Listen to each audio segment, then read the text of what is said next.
Ladies and gentlemen, federal employees, if you are special provisions, federal employee, that is law enforcement, air traffic controllers, firefighters, you know who you are.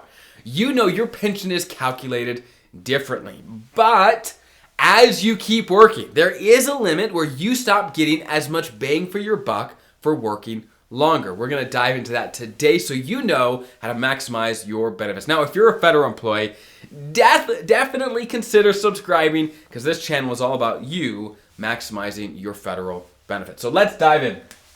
1.7%. That is the magic number for you as special provisions because this is used to calculate your pension. Let me show you how it works. So they take what they call your high three salary, okay?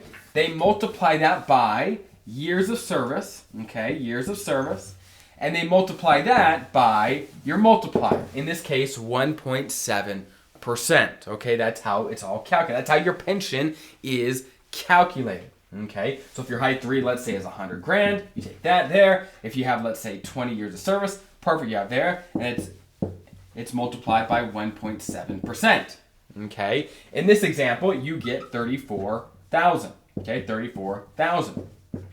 Now, this is the kicker.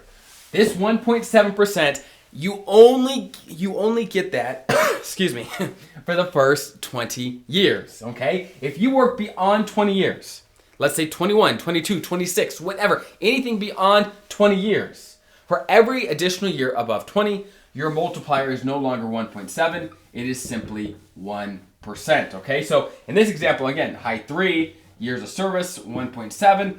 But if, again, you have additional years, then you do it again. You say 100K, whatever your high three is, multiplied by how many additional years you have. Let's say you have 25 total, so 5 additional years, multiplied by 1%. So that is $5,000. You take 5,000, you add it to 34, so your total pension is $39,000 a year in retirement, okay? So long story short, for the first 20, you get 1.7% of basically your salary to go to your pension. After the 20, though, you only get 1%. So based on the numbers, simply how it is built in is you get less bang for your buck after those first 20 years. Now, I'm not saying you should or have to leave the government right when you hit the 20 years, but many people do because they realize, hey, after 20 years, I don't get near as much bang for my buck on the pension. Maybe I want to go do something else, whatever it may be. Obviously, run your own numbers. Make sure you're confident in your retirement before you just head out the door. But that is one thing to keep in mind is that you just get less pension for every additional year you work after 20. Okay, so I hope that's helpful, and I'll see you guys in the next video.